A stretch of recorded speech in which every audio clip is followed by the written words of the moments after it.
Good morning and welcome to this very special segment on a very special day, the 4th of November 2021. Well, the weather today is partly sunny with 24 degrees and it is a glorious day looking out the window from our studios here. Well, it is a wonderful day today. Today is Deepavali or Diwali, the festival of lights. The actual day is today. So, first of all, would like to wish everyone a very, very happy Diwali. And of course, by the end of the day, we would have eaten so much, sweets and savories and everything that, you get tired. But it is one of those joyous days. And the way Diwali has now taken shape throughout the world, it is wonderful. It's getting to be one of the most widely celebrated festivals all around the globe.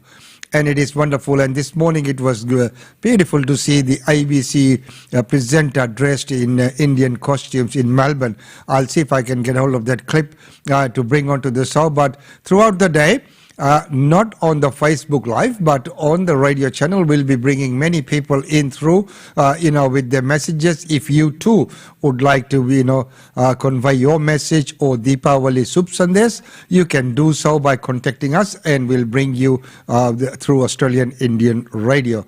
Well, today, the other good news is young Cleo has been found. Wonderful news. Here's a look at that report. A 4-year-old girl missing for more than 2 weeks in Western Australia's mid-west coast has been found alive and well in a locked house. Cleo Smith disappeared from a campground at the Blowholes north of Carnarvon on October the 16th. Police had suspected she was abducted from the family tent. The Acting Police Commissioner, Cole Blanche, says officers found her in a locked house in Carnarvon early this morning. Privileged to announce that in the early hours of this morning, the Western Australian Police Force rescued Cleo Smith. Cleo is alive and well. A police team broke their way into a locked house in Carnarvon at about 1 a.m. They found little Cleo in one of those rooms. One of the officers picked her up into his arms and asked her, "What's your name?" She said, "My name is Cleo." Cleo was reunited with her parents a short time later. This is the outcome we all hoped and prayed for. It's the outcome we've achieved because of some incredible police work, and I want to thank Cleo's parents, the Western Australian community, and all of the volunteers. And of course, I want to thank my colleagues in the Western Australian Police Force. I can confirm that we have a man from Carnarvon in custody who is currently being questioned by detectives. We'll have more to say on the rescue of Cleo as the day unfolds. But for now, welcome home, Cleo. Well, reporter Evelyn Manfield joins us now from Carnarvon. Evelyn, this is such remarkable news. Talk us through how it happened. So at 1 o'clock this morning, as you've just heard from Cole Blanche, police officers found Cleo at a home in Carnarvon. So I can just hear, the reason I've stopped is I can just hear some people in the background. They're just opening up their shop and they're just celebrating. I think this news is just going to ring around town this morning that young 4-year-old Cleo has been found alive and well. But back to the police operation. At 1 o'clock this morning, they found her and they asked the girl, "What's your name?" And she replied, "Cleo." And police were able to reunite her with her family, who have been missing her for 18 days. I mean, it was 18 days that she was gone. She'd been camping with her family at the Blowholes campsite, and it's just wonderful news. I mean, as Cole Blanche put it, that everyone's been hoping for. Yeah, it really is. And I think Cleo's mum has just responded on social media. You were talking about the outpouring in Carnarvon on the streets there. It's only 6 o'clock in the morning, so that news sort of just filtering through there for locals. And we have this response from Ellie Smith, Cleo Smith's mother, saying our family is whole again, and she's posted a photo of Cleo. Oh, that's just gives you goosebumps, doesn't it? I mean, we heard from Ellie Smith. She'd done a couple of media interviews, and she, I mean, you could really see it in her eyes. I mean, like any parent, was just wanted her 4-year-old home. She didn't know what had happened, and you know, she just said that Cleo would be terrified. She was just so worried about how Cleo would be feeling. She'd been sort of consistently posting on social media, I mean, the other day saying that every day gets harder, and also the other day pointing to Halloween. I mean, Cleo's just 4, and Ellie said that she loves dressing up, and she missed out on that Halloween with her family. So they, of course, had just missed her so much, and she's got a younger sister as well who will just be so thrilled to see her back home. She's got friends at school, but just the broader community. I mean, everyone we've spoken to has just been hoping, you know, every morning that they would wake up and that they'd get that news that Cleo would be alive. And today's that morning. I think we've already heard from the Carnarvon Shire president, who's just elated. I mean, I spoke to him the other day, and his message to the community was just to stay positive. I think when things like this happen, I mean, police were doing everything they could, and you kind of just never know, and that was the message from Eddie, just to remain positive. And people around the community had that sentiment as well. As each day passed, they said, of course we're concerned, of course we feel uneasy, but they were trying just to keep those spirits high, that they'd find Cleo, and that's obviously exactly what police have done overnight. Eddie Smith is who you're referring to, the Carnarvon Shire president. We are expecting to speak to him a little later this hour. This is a small community, 5,000 people in Carnarvon. You've been there for quite a few days now, covering this search operation, this investigation. What are locals telling you, and what have they been telling you about the feeling in the town leading up to today? Well, people were feeling uneasy. I mean, so Carnarvon, as you say, a town about 5,000 people, and it's only about a 50-minute drive away, the Blowholes campsite, which is where Cleo and her family were camping, and locals kind of refer to it as Carnarvon's playground. A lot of locals have shacks there, and they're just like tin shacks, really, a couple of beds inside. People chuck up tents there. I mean, they go fishing, they go snorkeling. It's a really rugged bit of coastline as well, and it's about as remote as you can really feel. I mean, even though it's only 50 minutes from town, it's a super remote place, and everyone kind of grew up there. So they felt uneasy that something had happened. You know, this girl had been suspected to be abducted, and people in town were feeling uneasy. I mean, we spoke to parents who said they had young kids and they just weren't letting them out of their sight because their sense of safety that they had in this close-knit country community had, you know, kind of gone. But as I said, everyone was trying to remain as positive as they could. I mean, there were posters, there still are posters plastered around town looking for Cleo, you know, that said missing child, and they were everywhere. Just about every second car in Carnarvon had that bumper sticker, and then, you know, businesses just had window after window, just posters looking for Cleo. So it's just going to be so wonderful when people here in Carnarvon wake up and we can go and talk to them. I mean, the kids at her school are just going to be so thrilled, and I'm so pleased that Ellie, her mum, has been able to share that good news on Instagram as well. Yeah, the school held a candlelight vigil just a few days ago. I wanted to ask you about the police investigation. We've had daily updates from police. The officer in charge yesterday gave an update saying that they thought that maybe this was an opportunistic crime. In terms, at the time, they thought it was a suspected abduction. It would seem that that has come to fruition, that police fears have been realised that she was abducted. So talk us through some of the things that police did over the last 2.5 weeks in their investigation. It's just been a massive effort from the WA Police Force. I mean, they put up... And we will hear from the police force in a minute as well. Let's hear from the police force. It's a very exciting day. I know we're all so pleased and so happy with the great news that little Cleo Smith has been found alive and well. It's a remarkable, exciting, uplifting news that was a surprise, I'm sure, to all of us, but the result of some great police work by some great people. I'd like to especially acknowledge the West Australian Police, and in particular Superintendent Rod Wild, who led the task force into these matters up in Carnarvon. He had around 100 officers working full-time on this project, and then there was a whole range of volunteers, SES volunteers and everyone else across the community who did some amazing work searching for little Cleo. I'd like to also acknowledge the analysts, the behind-the-scenes people.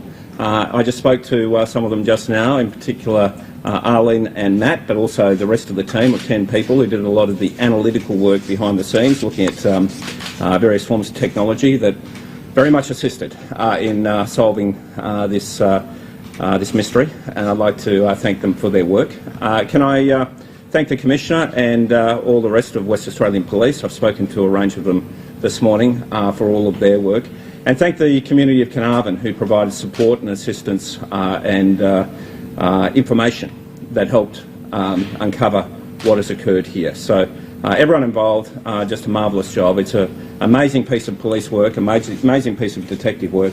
I think this will be looked at by police forces around the nation and indeed around the world as to what can be done if you have the right people and the right way of looking at it. And if you have the right people and the right way of looking at it, and well, so we've had the news, which is a great news, even though they did not hear this, but what a great Diwali gift for anyone is, it is great, a great feat for the police force as well, and as the Premier there mentioned, that this will be talked about among the police cycle, not only here but throughout the world. So let's hear from the police themselves. I'm so thankful to Cleo's parents, the community, the volunteers, because Cleo's home. Can you tell us anything about how Cleo was found, the moments leading up to that? Well, I can say, and what I and my deputy, Cole Blanche, has been saying, is that we will leave no stone unturned, but we followed every particular lead that we had. It was methodical, it was dedicated, it was skilled, it was dogged, but at the same time, I'm thankful, and I do want to give credit to the parents. We never lost hope, but the community, the volunteers, companies, they all came out to help us. And there was some really skilled work in finding her. I can't really release all those details; they will emerge. But it was following every particular lead, and what a wonderful result. Was there a particular piece of information that led you to that house? Well, look, we believe. Look, we're still questioning a fellow, so it's probably difficult for me to really expand on it too much more. But there was some information which we followed up on. We had been following a lot of the forensic leads, and it led us to a particular house. I've seen the vision, I can't release it yet, of the police going into the house. I will confirm she was found in the house was locked, we had to break down the door to get in, but we've taken a man into custody as well. How is Cleo doing? Look, I saw the vision. Cleo is a beautiful little 4-year-old. Obviously, the parents are just so delighted to have her back in their arms. She's, look, as well as we could expect in the circumstances. As good as you can expect in the circumstances. The good news is she's been found, she's alive, and of course united with the family. Isn't that such a wonderful, wonderful thing to have happened? And as the police said, that they could not release a lot of details at this point in time, which is quite understandable because a fellow is being questioned, and as he mentioned, that the full details will emerge. They will obviously be made public. They will come out, but not right at this point in time. So sometimes journalists do get a little bit overwhelmed, and they really want to know what's happening right now. Let's go to India with Ankita, and then we'll go into a very special Diwali segment for today. Welcome to the Daily India Report that brings you glimpses of the changing India and the growing engagement of the Indian diaspora with India. In our first story, In by-polls to 29 state assemblies and 3 Lok Sabha seats, India's ruling Bharatiya Janata Party retains grip in Assam and Madhya Pradesh, but the Congress party makes gains in Himachal and TMC bags all 4 seats in West Bengal. The outcome of by-polls across India shows that ruling parties fared better than the opposition in a by-election with some notable exceptions. Interestingly, most results didn't reflect anti-incumbency. The Congress sprang a surprise victory in Himachal Pradesh, wresting 2 BJP seats in the state and 1 in Karnataka as votes were counted for 29 assembly seats and 3 Lok Sabha seats. In Himachal Pradesh, the Congress retained Fatehpur and Arki and posted a win in Jubbal Kotkai. It also bagged the Lok Sabha seat of Mandi. The party hailed it as a straight victory in contests against the BJP. The seat fell to Congress after the BJP's last-minute move to withhold ticket from Chetan Singh Brakta, the son of sitting MLA Narinder Singh Brakta, whose death made the election necessary. An upset Chetan contested as an independent, dividing the anti-BJP votes and pushing the contest in favour of the Congress. The party also backed the Mandi Lok Sabha seat, where the BJP had won the 4 lakh vote margin in 2019. Pratibha Singh, the wife of late Chief Minister Veerbhadra Singh, beat her BJP rival, Kargil war hero retired Brigadier Kushal Thakur, by over 7,000 votes in what was widely regarded as sympathy vote. Veerbhadra Singh, the 6-time Chief Minister, had been the party's towering presence in the state.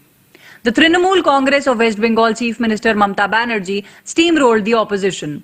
TMC got a ringing endorsement by the electors as it won all the 4 seats, including 2 that it wrested from the BJP. The BJP had delivered a creditable performance in the March-April assembly elections when it won 77 of the 292 seats where the polling was held. In Karnataka's Hangal, widely regarded as the backyard of Chief Minister Basavaraj Bommai, Congress Srinivas Mane won over his BJP rival Shivraj Sajjanar of BJP by a margin of over 7,000 votes. India launches green grids, OSOWOG and IRIS at COP26 on day 2 of parleys. India launched the ambitious One Sun, One World, One Grid program on the second day of the negotiations at the Global Climate Conference COP26. The project was launched along with the Green Grids initiative of the UK. UK Prime Minister Boris Johnson and Indian Prime Minister Narendra Modi jointly presented a One Sun declaration. It was also decided to set up a ministerial steering group which includes France, India, the UK and the US, and will also have representatives from Africa, the Gulf, Latin America and Southeast Asia. Launching the OSOWOG, Modi said he is hopeful that a common and strong global grid can be developed through cooperation between One Sun, One World and One Grid and Green Grid initiatives.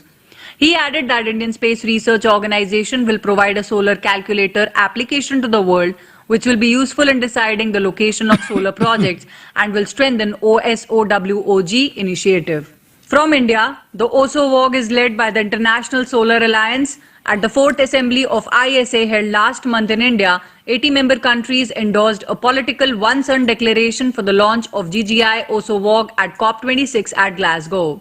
Ajay Mathur, Director General ISA, said that the project would entail that networked cross-border grid systems will need to be put in place. The OSOWOG initiative was presented at the 4th Assembly of ISA, and as a key enabler of energy transition, the UK and India joined hands and merged the Green Grids initiative and OSOWOG into GGI OSOWOG as part of bilateral cooperation formalized during the UK-India Virtual Summit earlier this year. Mathur said the GGI OSOWOG will bring together a global coalition of national governments, international financial and technical organizations, legislators, power system operators and knowledge leaders to accelerate the construction of the new infrastructure needed for a world powered by clean energy. Indian Prime Minister Modi on the second day of his visit to COP26 also addressed the launch of the Infrastructure for Resilient Island States initiative, which aims to provide technical support on the issues posed by infrastructure systems and promote disaster and climate resilience of infrastructure assets in small island developing states. Modi to meet officials of over 40 districts with low vaccination coverage. India's overall COVID-19 vaccination coverage has exceeded 1.07 billion people who have received at least one jab. But Prime Minister Narendra Modi will discuss sluggish vaccination coverage in more than 40 districts across India with the district officials. A number of chief ministers are also expected to attend the meeting. The Prime Minister's office said the meeting's primary focus would be districts where less than 50% of the adult population has received at least one shot of the vaccine and those that have low coverage of the second dose. According to the statement, these districts are of states including Jharkhand, Manipur, Nagaland, Arunachal Pradesh, Maharashtra, Meghalaya and others. As per government data from October 27th, with 16.1%, Nagaland's Kifire has the lowest coverage of at least one dose of the vaccine. Bihar's Araria is at 49.6%, Northwest District in Delhi at 48.2%, Aurangabad 46.5% and Nanded 48.4%. These are some of the prominent districts among the identified 48 districts that have to catch up to the national average. Union Health Minister Mansukh Mandavia said 78% of India's eligible population has been administered the first dose of the COVID-19 vaccine, while 38% have received both shots. The government launched a countrywide vaccination program on 16 January 2021. During the first phase of the drive, only healthcare workers and frontline workers were allowed to take the jab. The drive was later expanded to all above 18 years of age in the following phases. Indian Prime Minister Narendra Modi discusses bilateral ties with Nepal Prime Minister Sher Bahadur Deoba in Glasgow. Prime Minister Narendra Modi met with his Nepalese counterpart Sher Bahadur Deoba for the first time after Deoba became the premier of the Himalayan nation in July. The two leaders had a productive discussion on ways to further strengthen the close bilateral ties and combat climate change, COVID-19 and facilitate post-pandemic recovery. The meeting between Modi and Deoba on the sidelines of the UN Conference on Climate Change in Glasgow took place after Modi launched the initiative for the Resilient Island States for developing infrastructure of small island nations. The Ministry of External Affairs in a statement said both leaders noted the excellent cooperation between India and Nepal during the pandemic, particularly through the supply of vaccines, medicines and medical equipment from India to Nepal, as well as by ensuring the free flow of goods across the borders. Modi had congratulated Deoba immediately after the veteran Nepalese leader won a vote of confidence in the reinstated House of Representatives in July. Later, Deoba and Modi had a cordial telephone conversation and both said they shared views on further strengthening ties between the two neighbors. The bilateral ties came under strain under former Prime Minister KP Sharma Oli after India opened an 80-kilometer-long strategically crucial road connecting with Lupilek Pass with Dharchula in Uttarakhand on May 8, 2020. Nepal had in January launched a nationwide COVID-19 vaccination drive with the 1 million doses of vaccine provided by India under the grant assistance in sync with its neighbourhood first policy. Indian jewelers see sparkling sales in the 2021 Diwali season after a long COVID-19 gloom. Jewelry businesses are jubilant finally in the 2021 festive season. After an 18-month lull in sales due to COVID-19, the 2021 festive season began with a boom on the Hindu festival day of Dhanteras or Dhantryodashi. It is the first day of the 5-day Diwali celebrations. Buying jewelry or utensils on Dhanteras is considered auspicious in Hinduism. Micro and small retailers, wholesalers and manufacturers are certain of overachieving the 2019 levels on the back of decline in gold prices from 2020, economic recovery and strong customer demand amid COVID relaxations and higher vaccination rate. Gold prices had declined from 52,000 rupees per 10 gram in November 2020 to 47,000 rupees per 10 gram in November 1st, 2021. Silver had declined from 74,000 rupees per kg in May this year to 64,000 rupees per kg. Importantly, there has been a 47% year-on-year growth in demand for gold in India during the July-September quarter to 139.1 tons following a strong recovery in economic activity and consumer demand. During the same period last year, the overall demand was 94.6 tons while its value increased by 37% to 59,330 crore rupees from 43,160 rupees during the said period. The value of total jewellery demand was up 48% to 41,030 crore rupees for the September quarter this year from 27,750 crore rupees a year ago. The surge in demand has also been triggered by the upcoming wedding season that makes up for 60 to 65% share in the retail market for gold. The pent-up demand for gold in the market and the comfortable price levels have encouraged customers to purchase for weddings as well. India's wedding season is usually from October till January and then again around mid-April till May.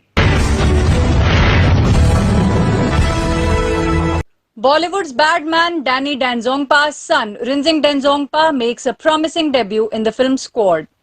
Another Bollywood son makes a debut. The first trailer of upcoming action film Squad is out. The 3-minute video gives a grand peek into the kind of larger-than-life action sequences that will take place during a good chunk of the movie.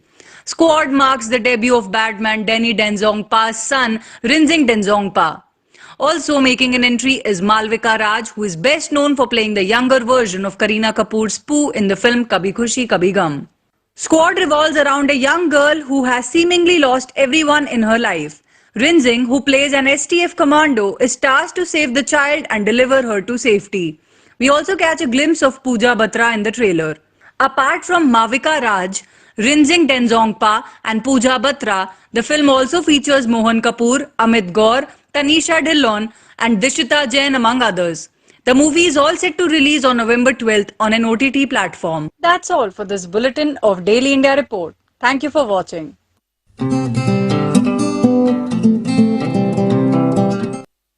And thank you very much, Ankita, for that report. As we know, today is Diwali, and on Diwali we get so many messages and everything.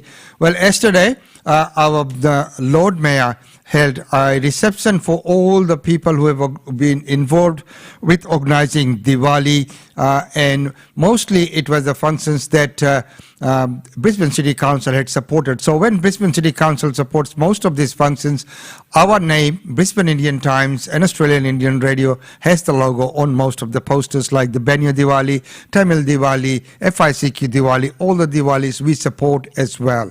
So here's the glimpses of what happened in City Hall yesterday. And my respects to the elders past, present and emerging. To my colleague, Councillor Stephen Hong. Are there any other councillors? Sandy Landers. I understand Councillor Angela Owen is still on her way. Is Councillor Strunk here? I think he was coming as well. To our Honorary Consul, Ms. Kana Singh, and to all of our Indian community leaders, and as Nicole said, the organisers of the many Diwali festivals happening at this time of year around the city. I have to say, it has been great to start this off as a tradition here in City Hall, because it was only just recently that we started having a civic reception for Diwali, and we want it to be a permanent, ongoing thing. But I think next time we need to up the ante a bit, and I think we're going to have some Bollywood dances. Maybe some musical performances. What about some fireworks inside? We probably can't do this on the building, but I really think we need to continue to invest in this and just to acknowledge the importance that myself and our team of councillors place on this very special festival. Now we know that tomorrow is the 15th day of the Kartik month, which is officially the day of Diwali. And I want to sincerely wish each and every one of you a happy Diwali. I know that this particular festival, so tomorrow, is supposedly held on the darkest night of the year. Is that correct? It is the darkest night. And as they say, it is always the darkest just before the dawn, and we know that this is the celebration of light over darkness, but also a celebration of good over evil and knowledge over ignorance. And they are things that are universal. They are things that no matter whether we have Indian heritage or not, or whether we are Hindus or not, these are things that we can all support cross-culturally. And I think that is one of the very important reasons why Diwali has become such a global festival and is celebrated in almost every single country around the world, probably every single country around the world, by so many people, by a significant percentage of the world's population, because we can all understand the significance and meaning of this festival. But particularly in these difficult times that we're in at the moment, it is even more important that we celebrate together and acknowledge the things that bring us together. Because it has been challenging in so many ways. It's been challenging not only locally for many local businesses and community organisations, but it has been challenging that you have been disconnected from family and friends overseas for such a long time now. And I know that has been so difficult. And I know that it's something that weighs heavily on your mind each and every day, thinking about the relatives, the family, the friends that you have in many overseas countries and also in India that you haven't been able to visit with. And so hopefully this is coming to an end, and hopefully that will change very soon. I know we all want to see those reunifications occur as quickly as possible, and we all know that there is nothing more important than family. And there is nothing more difficult than being separated from family. So just on behalf of myself and my team, we are with you when it comes to the difficulty and the challenging circumstances that you have faced. It was wonderful just recently to join together to belatedly celebrate India Day at Southbank in the Piazza. And at that event, I just commented on how absolutely remarkable Indian history and 75 years of the Indian independence had been in shaping global politics, but also shaping my own views on politics. It is genuinely something that helped motivate me and inspire me to get involved in politics in the first place. And there's a lot of political history around the world that is so negative and so destructive. But this Indian political history and the 75 years of independence has been really remarkable when it comes to the positive change that it has delivered for our world. But also I mentioned the strong relationship that we have between Australia and India. And we have many differences in culture, but we also have many commonalities. And I must always mention cricket being the number one thing, but also just those historic links back to the UK and to the British. It's something that in the end we have some very close similarities.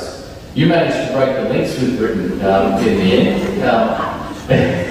I'm actually a monarchist myself, so I can't say that I want the links broken, but it does provide that very strong ongoing cultural bond between us. And I think that India and Australia will remain the very best of friends. And when you look at locally in our community, we know that one of the very fastest growing sections of our local community in Brisbane is those from the Indian diaspora. It is the rapidly growing section of the community and such an important part of our community fabric, our cultural fabric, and also our business community as well. Because I know that there are so many wonderful stories of our Indian community investing in local businesses and creating jobs and creating opportunities to create jobs here, but also opportunities for their family and for the future generations that come after them. So I have to say, a simple thing today is to thank you for what you do for our community and for our city. Thank you for helping to organise the numerous celebrations for Diwali that we're having across the city. I know there's been one or two that have already been held and more to come, and I'm looking forward to joining many of you down in the square just later on this week for the Diwali celebration there. But you've heard enough from me. I want to say thank you, but most importantly, may your Diwali bring you health, wealth and happiness, and I look forward to working closely with you to create a better Brisbane and a stronger community. Thank you. So, ladies and gentlemen, there you go. That's our Lord Mayor yesterday. Well, of course, and right now we've also been getting messages from many different places, including the Prime Minister. But right now, I'll try to see if I can get online from the Department of Home Affairs, the Honourable Karen Andrews MP, Minister for Home Affairs. And let's see if we can get her. But, we couldn't get her on the video link, but we've got her on the audio link. So once again, Minister, welcome, and thank you very much for joining us on this occasion of Diwali. I send my best wishes to Australians celebrating Diwali today. The Festival of Lights celebrates the triumph of light over darkness, good over evil, and knowledge over ignorance. We can all embrace Diwali's ideals of friendship and belonging. Mm-hmm. In Australia, Diwali also provides an opportunity to reflect on how our diversity has enriched our society. Indian Australians have made a tremendous contribution to building modern Australia, succeeding in many fields. Thanks to you all, Australia is the most successful multicultural nation in the world. Celebrations such as Diwali are more meaningful with family and friends, and that's why I was so happy to recently share the news of easing international border restrictions for fully vaccinated Australians. After more than 18 months, fully vaccinated Australians can now leave Australia and travel safely overseas without needing a travel exemption, including to India. Now's the time to get your passport ready, download your COVID-19 proof of vaccination certificate, and check Smart Traveller for the latest country-specific advice, including on travel to India. We're welcoming the parents of Australian citizens and permanent residents back to Australia. I know these parents have missed out on so much during the pandemic, but now they can once more reunite in Australia, hold their grandchildren, and gather in person to share life's most significant events. As Australia's vaccination rate continues to climb, I look forward to further easing travel restrictions over coming weeks and months.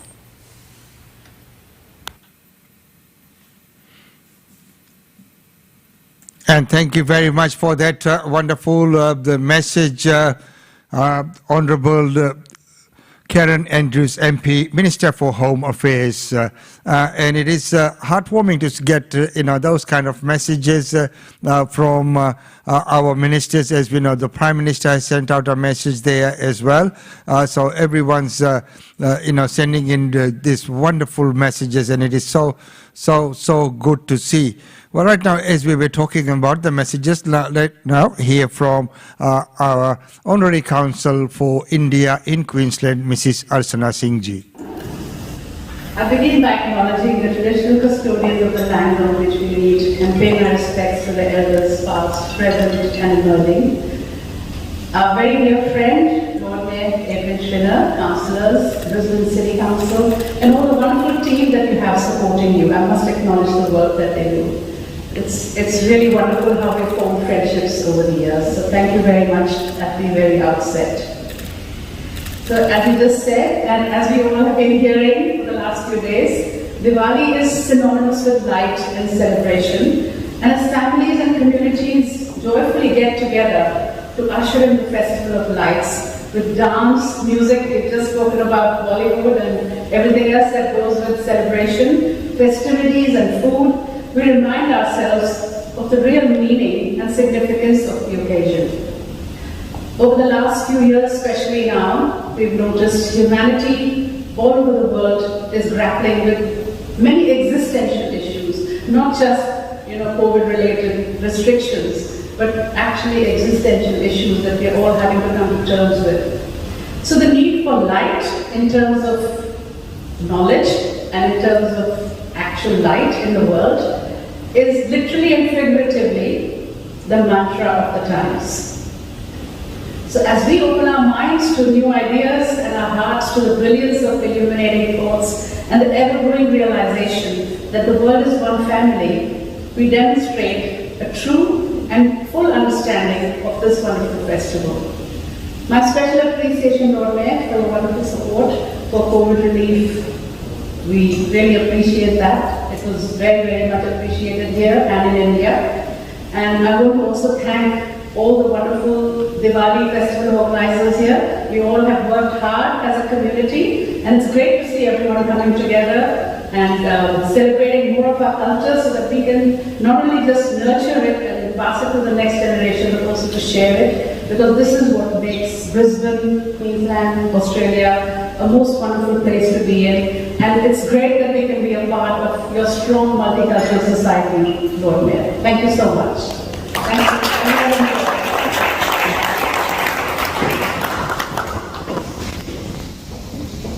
Thank you.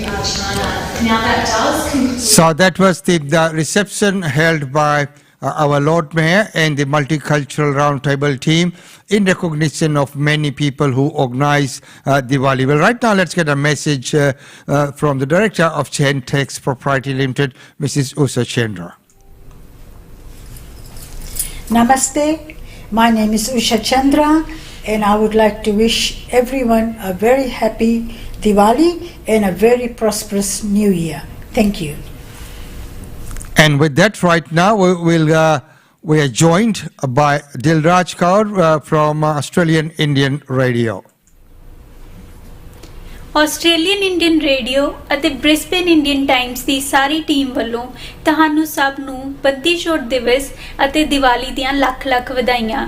ਮੈਂ ਅਰਦਾਸ ਕਰਦੀ ਹਾਂ ਕਿ ਇਹ ਦਿਨ ਤੁਹਾਡੇ ਸਾਰਿਆਂ ਦੀ ਜ਼ਿੰਦਗੀ ਵਿੱਚ ਖੁਸ਼ੀਆਂ ਅਤੇ ਚਾਨਣ ਲੈ ਕੇ ਆਵੇ। And right, least, not the last, but right now we joined by, you'd have to guess who she is. Here's the message. Ram Ram ਆਦਾਬ। ਮੈਂ ਸਪੈਸ਼ਲੀ ਆਈ ਹੈਗੀ ਆ ਤੁਹਾਡੇ ਸਾਰਿਆਂ ਨੂੰ ਦੀਵਾਲੀ ਦੀ ਤੇ ਬੰਦੀ ਛੋੜ ਦਿਵਸ ਦੀ ਬਹੁਤ ਬਹੁਤ ਵਧਾਈ ਦੇਣ ਵਾਸਤੇ। ਤੇ ਨਾਲੇ ਦੇਖੋ ਮੈਂ ਪੰਜਾਬੀ ਹੈਗੀ ਆ, ਮੈਂ ਕੋਈ ਐਵੇਂ ਸੁੱਕੀ ਵਧਾਈ ਨਹੀਂ ਦਿੰਦੀ ਹੈਗੀ ਐਵੇਂ ਹੈਪੀ ਦੀਵਾਲੀ ਹੈਪੀ ਦੀਵਾਲੀ। ਦੇਖੋ ਮੈਂ ਤੁਹਾਡੇ ਵਾਸਤੇ ਕੀ ਲੈ ਕੇ ਆਈ ਆ, ਇਹ ਦੇਖੋ ਕਾਜੂ ਕਤਲੀ ਮੇਰੀ ਫੇਵਰੇਟ ਹੈਗੀ ਜੇ, ਤੇ ਇਹ ਜੇ ਮੋਤੀ ਚੂਰ ਦੇ ਲੱਡੂ। ਹੁਣ ਭਲਾ ਦੀਵਾਲੀ ਦੀ ਤੇ ਬੰਦੀ ਛੋੜ ਦਿਵਸ ਦੀ ਮੈਂ ਤੁਹਾਨੂੰ ਵਧਾਈ ਦੇਵਾਂ ਉਹ ਵੀ ਬਿਨਾਂ ਲੱਡੂ ਖਵਾਏ, ਇਸ ਤਰ੍ਹਾਂ ਥੋੜਾ ਹੋ ਸਕਦਾ। ਤੁਸੀਂ ਵੀ ਖਾਓ ਤੇ ਮੈਂ ਵੀ ਖਾਵਾਂ, ਬਸ ਖੁਸ਼ ਰਿਹਾ ਕਰੋ, ਸੜਿਆ ਕੁੜਿਆ ਨਾ ਕਰੋ। ਹਾਂਜੀ ਖਾ ਲਓ ਮਜ਼ੇ।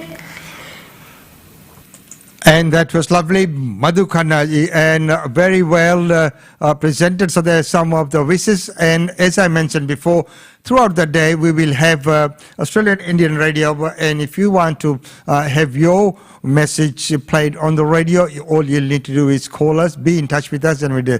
Right now in this segment we're going to end off with Lakshmi Ma's Aarti.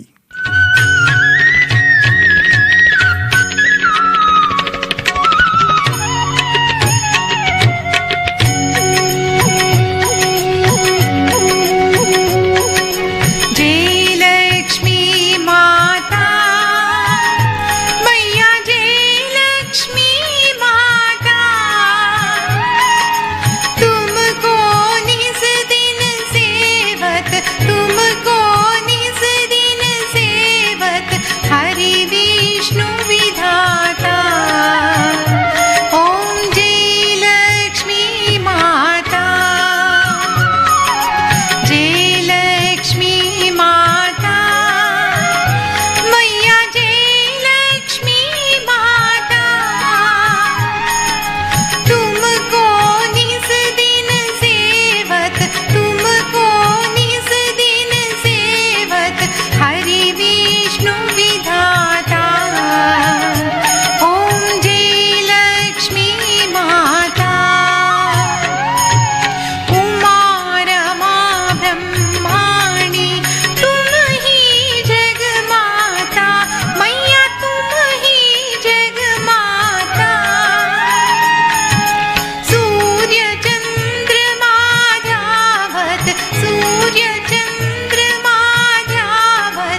रत्न चतुर्दश तुम बिन कोई नहीं पाता। ओम जय लक्ष्मी माता। महालक्ष्मी जी की आरती जो कोई जन गाता, मैया जो कोई जन गाता। पुर आनंद समाता, पुर आनंद समाता, पाप उतर जाता।